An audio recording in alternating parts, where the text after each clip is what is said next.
The lonely planet, the ground was dry and cracked. Dust flew with every weak wind. 2 suns hung in the sky, burning hot. Nothing moved, except for a small figure crawling across the rocks. She was just a child. Her skin was pale blue, her hair a soft silver. She wore torn clothes made from plant fibers. Her lips were dry. Her throat hurt with every breath. She hadn't had water in 2 days. Her name was Kira. She whispered the word again, soft and broken. Water. No one answered. Kira's village had been quiet for days. Strange lights came from the sky one night, followed by loud noises and fire. People screamed. Her mother told her to hide. She did. When she came back, the village was gone. Just smoke and silence. She tried to find food. She tried to find water. Nothing was left. Even the rivers were dry now. The planet was changing. Dying. Now she was alone. Her small hand shook as she crawled toward a hill. Maybe, she thought, maybe there would be something over it. Maybe someone. But at the top, all she saw was more rock, more dust, more sky. She wanted to cry, but her body had no tears left. Then, something strange happened. A shadow moved across the ground. It was fast, too fast for a cloud. Kira looked up. Something was falling from the sky. A small object, metal and shiny, coming down. With fire behind it, it landed far away, making the ground shake. Kira blinked. What was that? A star? A weapon? Or a ship? She had never seen a human before. The elders spoke of them in old stories. Strong beings from far stars. Some said they were kind, others said they were dangerous, but Kira had no choice. She needed water, needed help. Even if it was a monster, it couldn't be worse than dying out here. Her legs were weak, but she stood up, slowly, shaking. Step by step, she walked toward where the object had fallen. The sun burned her skin. Dust got in her eyes. But she kept going. After some time, she didn't know how long, she reached a hill and looked down. Her heart beat faster. The object had landed in a small crater. It was a pod, metal, smooth, with strange markings on the side. Steam rose from the cracks. A small blue light blinked near the top. Then the door opened. Kira ducked behind a rock, heart racing. From the pod, a tall figure stepped out. Shiny armor, helmet with a black screen. The suit made soft clicking sounds as the figure moved. A human. He looked around, holding a small device. Scanning. Kira held her breath. The human started walking, slow and careful. He didn't see her. He passed right by her rock. Then he stopped. His boot was inches away from her hand. She couldn't hold it anymore. She whispered, her voice broken and dry. Water. Please. The human froze. Slowly he turned. He saw her. A small alien girl, shaking and weak, lying in the dust. He didn't move for a moment. Maybe he was shocked. Maybe confused. Then he knelt down. You're alive, he said, his voice coming from the helmet. Kira blinked. Her vision was blurry. She didn't understand all his words, but she heard the tone. Not angry, not afraid. Soft. The human pulled a small pack from his belt. He opened it and poured a few drops of water into a cap. He held it to her lips. She drank. The water was warm, but to her it was the sweetest thing in the universe. She coughed, then drank more. Her hands clutched the cup like treasure. The human looked at her with serious eyes. You're lucky, he said. But we need to move. This place isn't safe. Kira didn't understand. But when he picked her up in his arms, she didn't fight. She was too tired, too light. She leaned against him, breathing slow. Hang on, kid, the human said. We'll find shelter. As they walked away, Kira opened her eyes just a little. Behind them, on the rocks, something moved, something with red eyes. It didn't make a sound, and it was watching them. The stranger in the suit. The human walked across the cracked ground, holding the small alien girl in his arms. She weighed almost nothing. Her skin felt too cold. Her breathing was light, like she might stop at any moment. He looked up. The sky was starting to turn orange. Twin suns were setting, and the temperature would soon drop fast. He tapped the side of his helmet. Comlink, activate. Nothing. Static. Again. Alpha team, do you read? This is Sergeant Rayner. I've made contact with life. Repeat. I've found a living native. More static. He sighed. Of course. Damn dust storms. His name was James Rayner, a field scout from the Human Alliance. He had landed only an hour ago, part of a mission to scan the planet for resources. It was supposed to be simple. No threats, no contact. But now he was holding a child. Not just any child. An alien girl from a species long thought extinct. And they were being watched. He kept walking toward a distant rock formation. He remembered seeing it on his visor map. It had caves, maybe shelter. He didn't know what attacked this planet. The scan said the place was dead. But the girl proved they were wrong. Something lived here, and something else had destroyed everything she knew. He looked down at her. Her eyes were half open now. She was awake, but weak. Her lips moved. Name, she whispered. Rayner slowed his steps. You want to know my name? She nodded. Rayner, he said. James Rayner. She blinked slowly. Kira, he repeated. Okay, Kira, hang in there. I'm going to get you somewhere safe. But even as he said it, he wasn't sure he could keep that promise.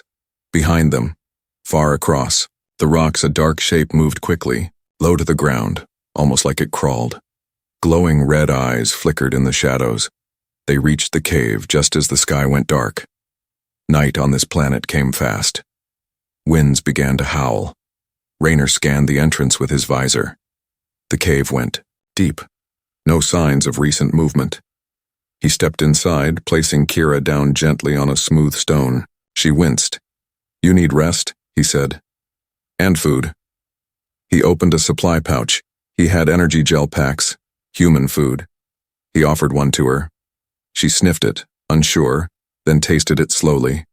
Her eyes widened. It was sweet. She ate more. Rayner set up a small heat lamp beside her. Warm light filled the space. She leaned toward it.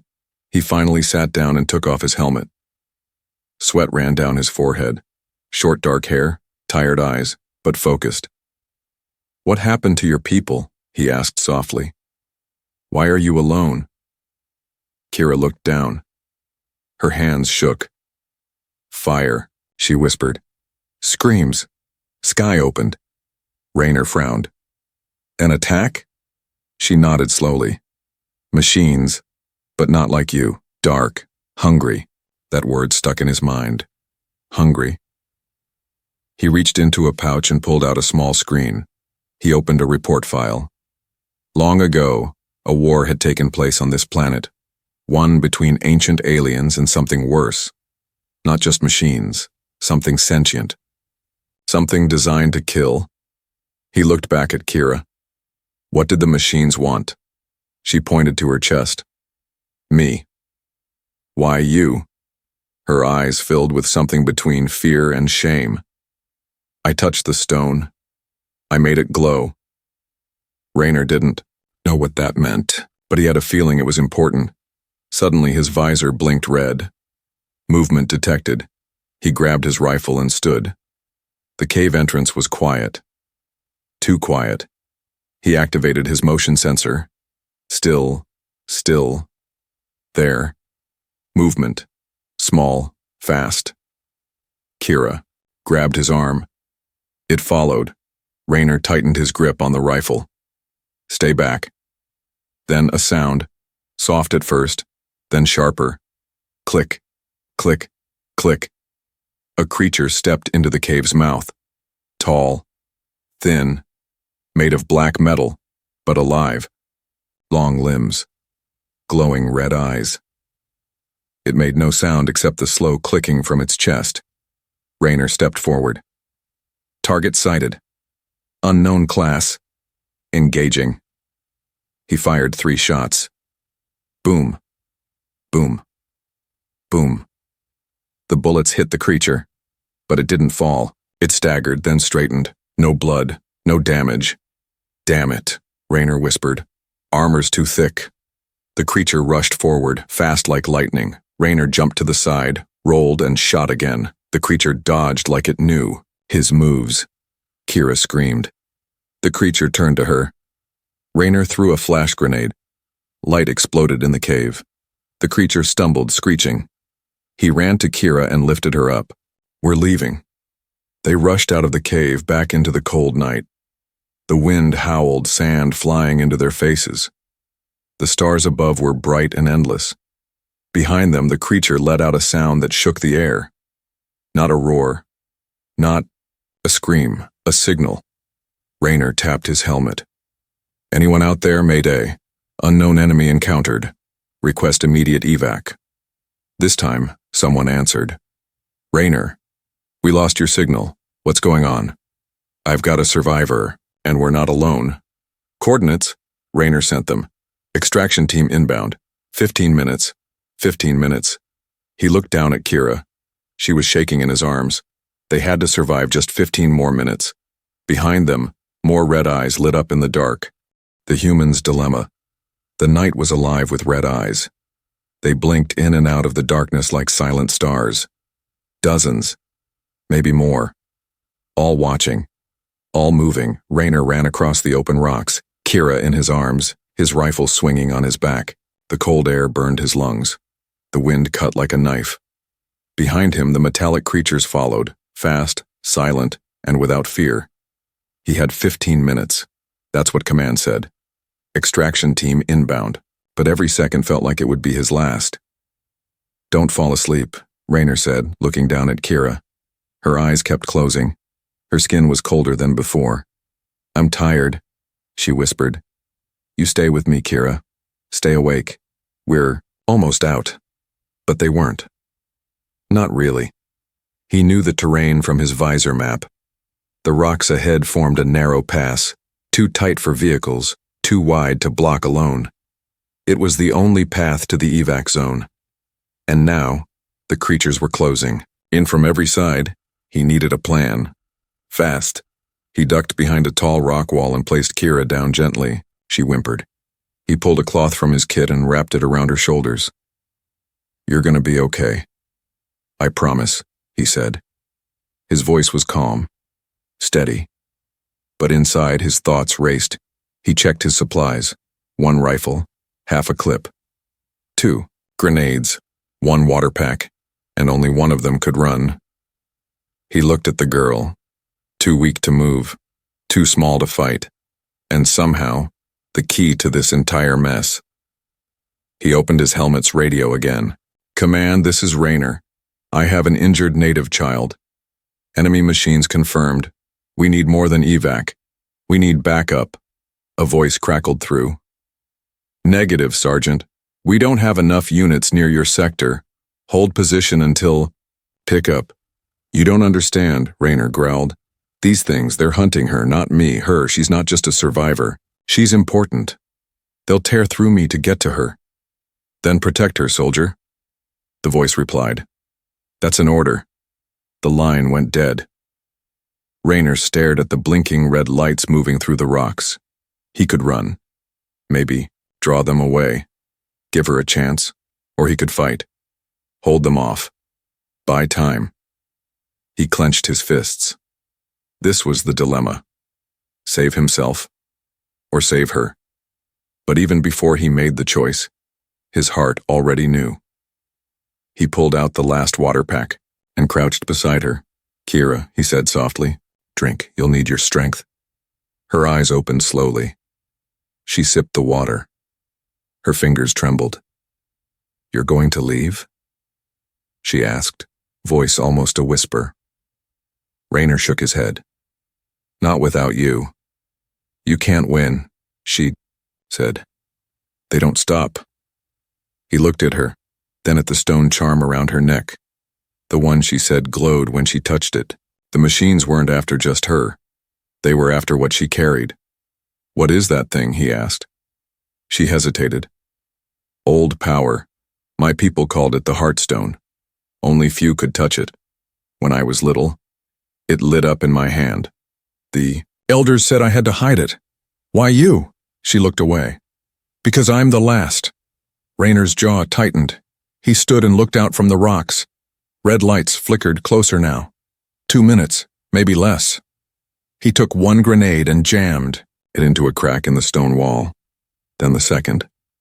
He connected both to his visor control. A remote trigger. He slung the rifle over his shoulder and lifted Kira again. "What are you doing?" she asked.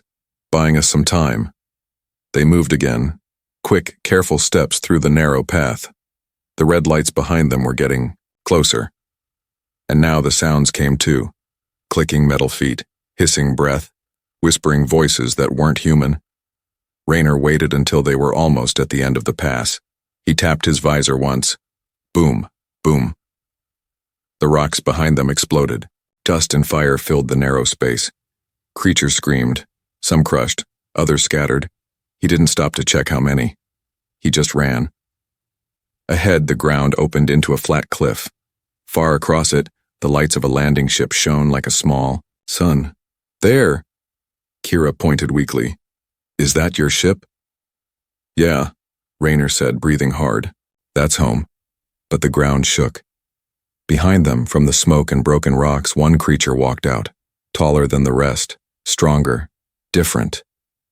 It didn't have red eyes. Its eyes were white. Raynor set Kira down and raised his rifle. "Go," he told her. "Run to the ship, now." She didn't move. "No. Go." But she reached into her cloak, pulled out the Heartstone. It glowed. The creature froze. Raynor watched, stunned. The light from the stone wasn't just bright, it was alive. It moved like liquid fire. The machine took a step back. Kira stood, legs shaking, and held the stone high. "Leave us alone," the creature growled. Raynor grabbed her hand. "Whatever that thing is, you hold on to it. Don't let go." The ship was landing now. Dust blasted outward. Soldiers ran out.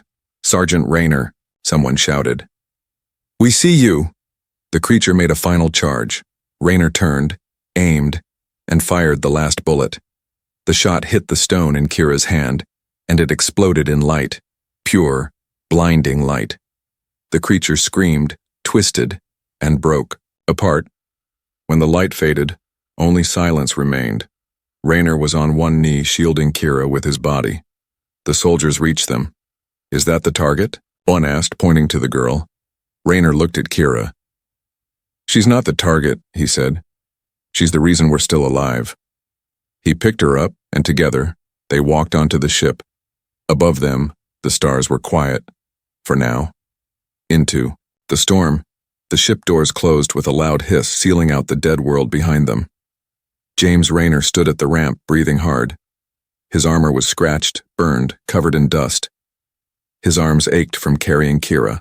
The alien girl lay in a recovery pod now, her small body glowing faintly under the scanner lights. The human soldiers around him moved quickly, checking equipment, scanning for threats. But Raynor didn't move. Not yet. His eyes stayed on the pod. "Is she stable?" he asked. A medic nodded. "She's dehydrated, exhausted, but alive. Whatever you did, Sergeant, you got her out just in time." Raynor didn't answer. His mind replayed the moment again, the Heartstone exploding in Kira's hands, the machine creature turning to ash. The light, it hadn't just been energy. It felt alive. What the hell had that girl been carrying? He turned toward the command deck. "I need to speak to High Command," he said. The ship broke through the planet's upper atmosphere and entered orbit. From above, the world looked peaceful, blue clouds, wide deserts, and quiet canyons. But below that surface, death waited. Inside the command room, a hologram of Admiral Valen flickered into view. He was a tall, grim-faced man with deep lines carved into his skin from years of war. "Report." "Sergeant," the Admiral ordered. Rayner stood straight. "We found life. A native survivor, child female named Kira. She holds something powerful, something the enemy wanted badly." "What kind of enemy?" the Admiral asked. "Machines, sir. Not ours. Unknown class. Aggressive, silent. And they weren't just attacking, they were searching, tracking Kira." The Admiral narrowed his eyes. "What did they want from her?" Rayner shook his head. "I don't know. But when she held up a glowing object, some kind of artifact, the machine stopped. One of them was destroyed instantly when it got too close." The room fell silent for a moment. Then the Admiral said, "Bring the artifact." "It's gone," Rayner replied. "It broke when the creature was destroyed." "What about the girl?" "She's resting, recovering. But whatever she has inside her, memories, knowledge, maybe something genetic, it's why they were after her." The Admiral nodded slowly. "Understood. New orders. Return to Base Omega. She will be studied there." Rayner frowned. "She's not a specimen, sir." "She's a potential threat, Rayner. She's a child who can destroy machines with her mind." Rayner didn't argue, but inside something twisted. Hours later, the ship approached Base Omega, a human research station floating above a frozen planet. It was hidden from the galaxy, protected by warships and shields. Only high-level missions ever reached it. Kira had woken up during the descent. "Where are we?" she asked weakly. Rayner sat beside her. "Safe. For now." Her eyes searched his face. "They'll come again. Not here. This place is protected." "No," she whispered. "They're not afraid of walls. They follow what they can smell. Inside me." Rayner didn't understand at first. Then he remembered something. The machines didn't react to movement. Not heat. Not even sound. They reacted to her. Whatever the artifact was, it had changed her. They landed. Soldiers in black armor waited at the bay. Doctors, scanners, scientists. One man stepped forward. Dr. Nash, a bioengineer known for experimenting. "With alien DNA, this is the girl?" Nash asked. Rayner stepped in front of Kira. "She's under my protection." "Not anymore," Nash said coldly. "She's under ours now." Rayner looked at Kira. Her hand gripped his tightly. She was scared. And then it happened.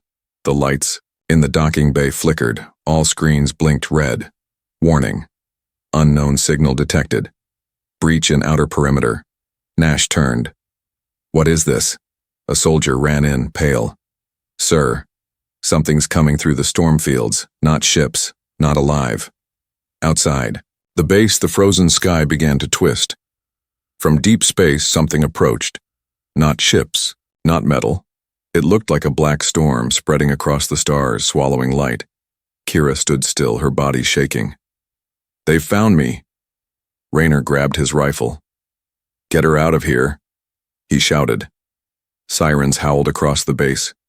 From the sky, dark shapes fell. Machine creatures just like before, but bigger, stronger. And this time they didn't sneak in. They stormed in. Rayner fired his rifle as the doors blew apart. Soldiers screamed. Scientists ran.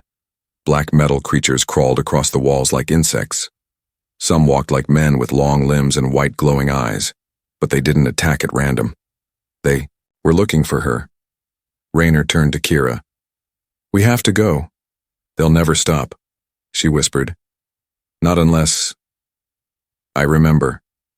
"Remember what?" Her eyes lit with strange light. And suddenly, images filled her mind. A city of stars, her people, the Heartstone, and a final message hidden deep in her brain. Rayner pulled her through the smoke and gunfire. "Tell me later, just stay alive."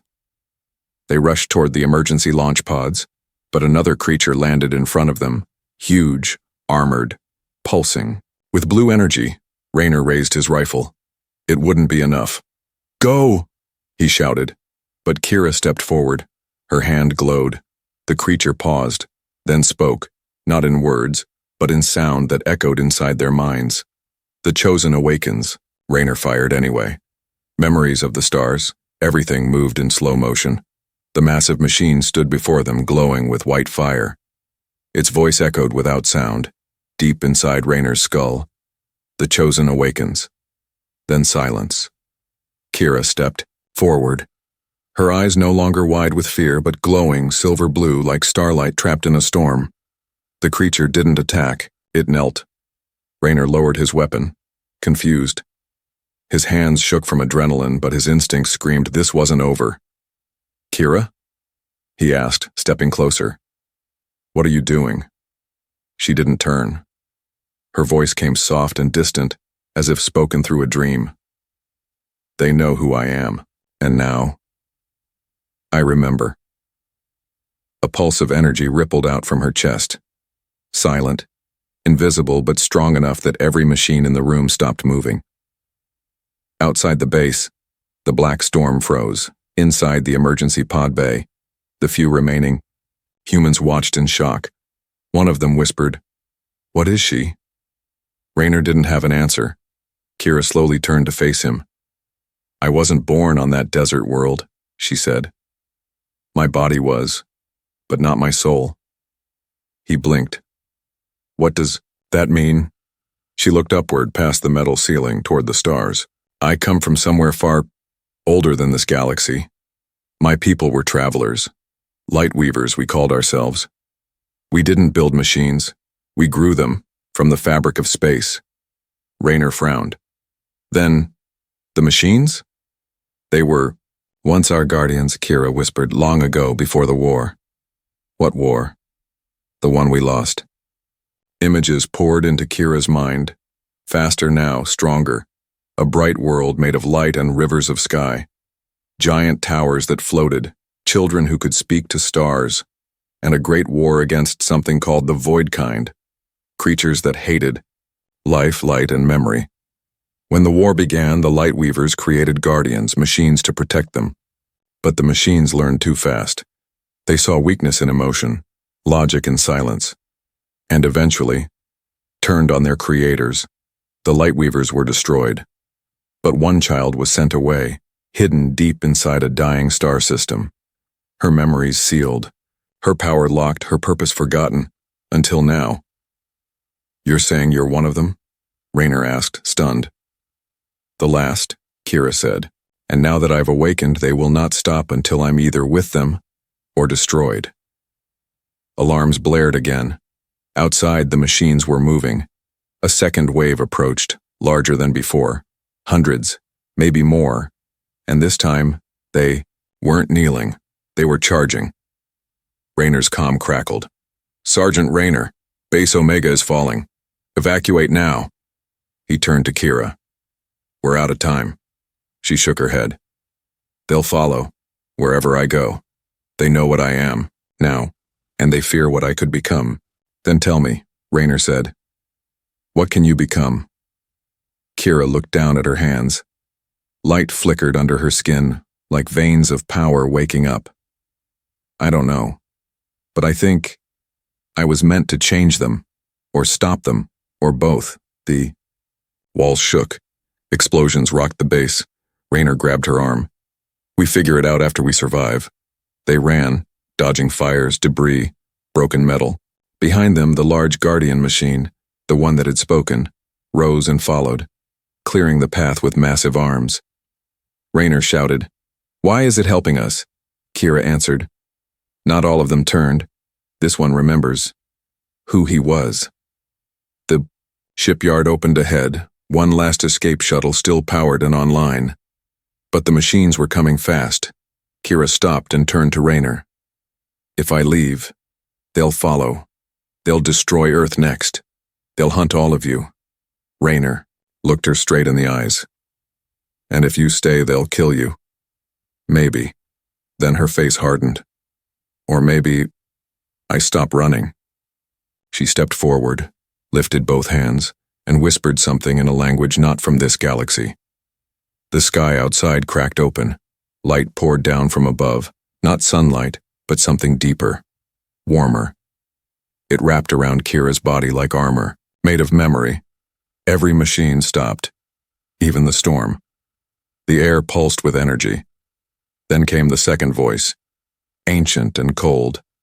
Unauthorized activation. Protocol 0 awakened. Raynor looked around.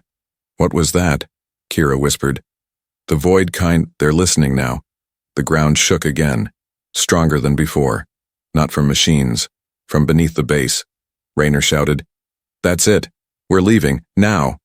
He pulled Kira into the shuttle. The Guardian machine threw itself into the blast doors, holding back the swarm of invaders as the hatch sealed.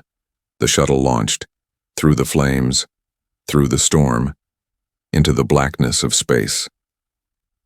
Raynor stared out the window as the planet burned. Behind them, Kira sat beside him, silent, eyes glowing dimly. You okay? He asked. No, she said quietly.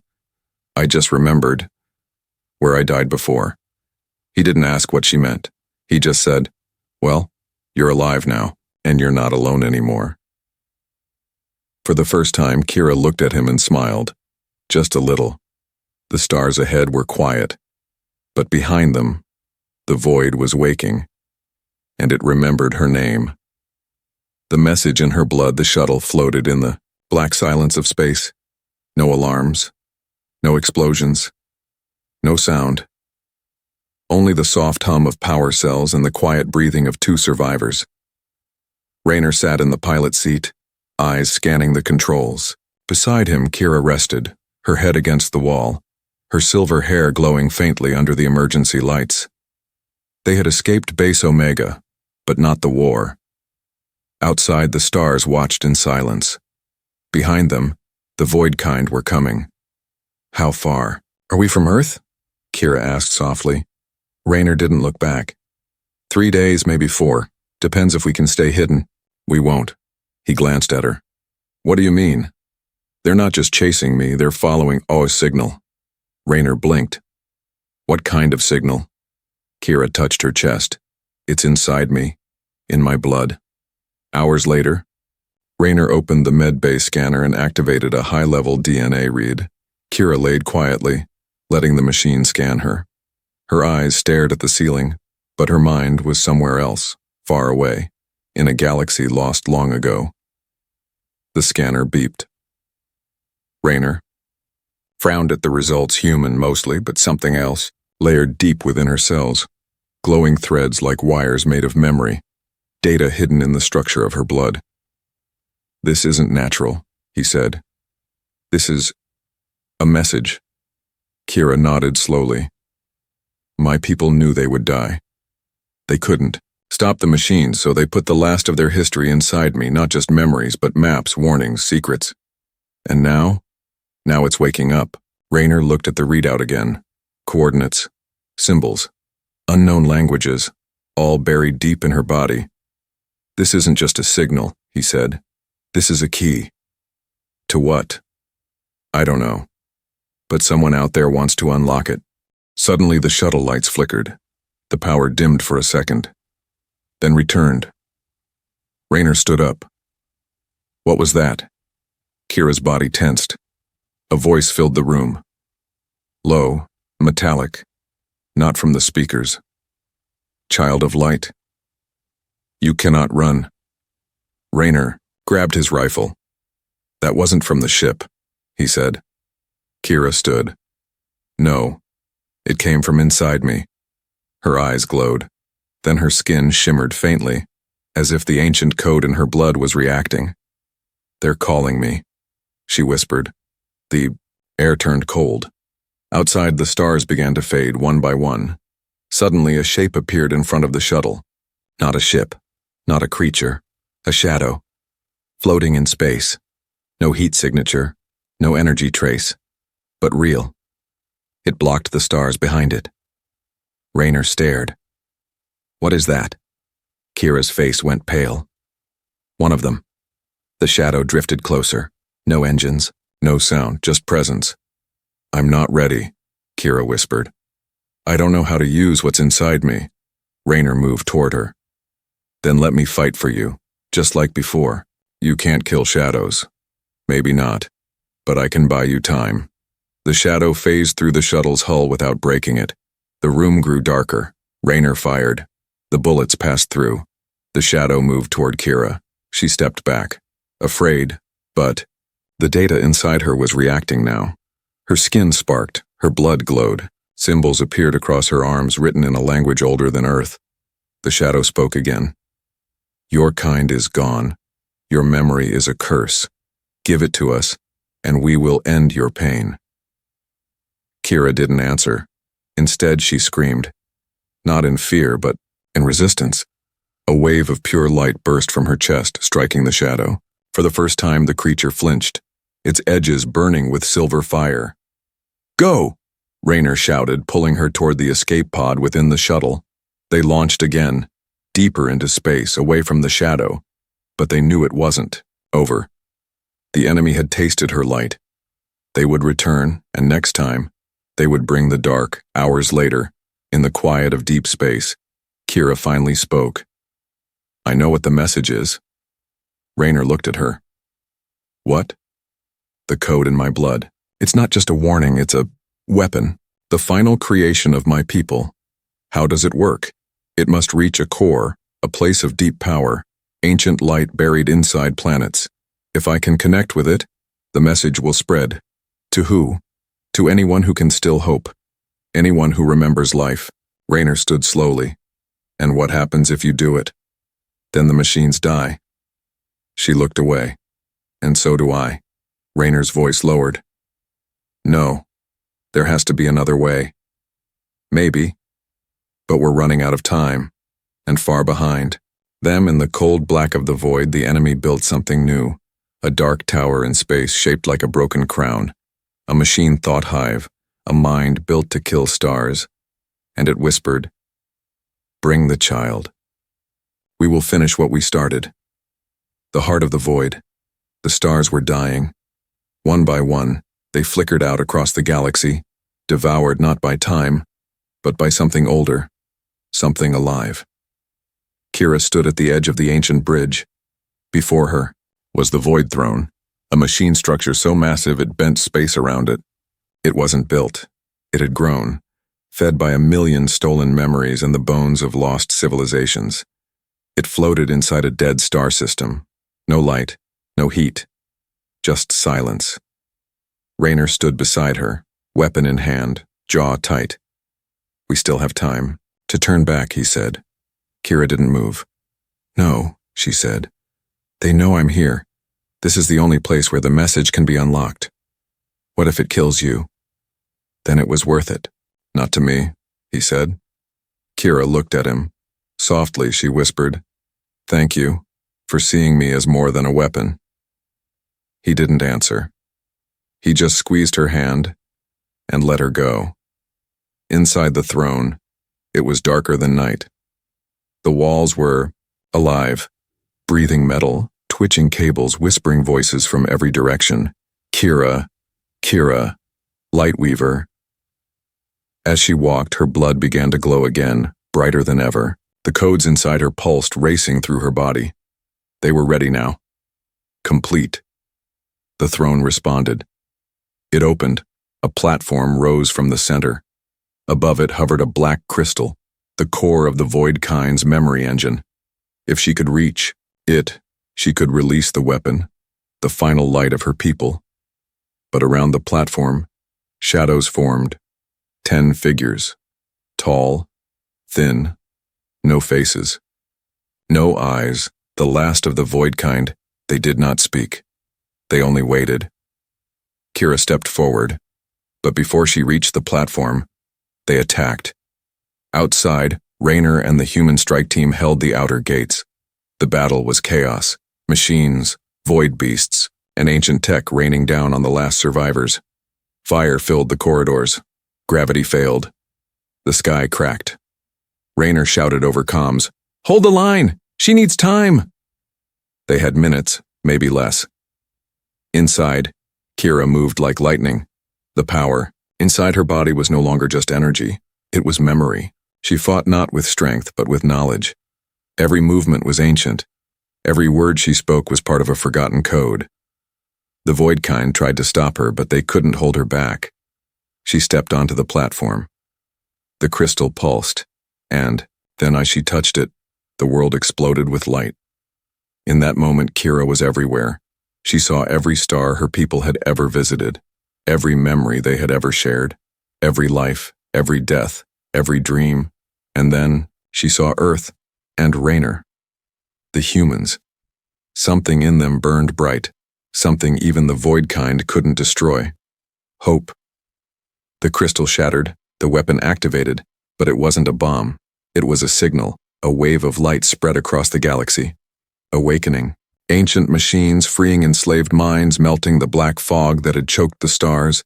The void kind screamed. They began to crack, their forms breaking apart, their memories unraveling.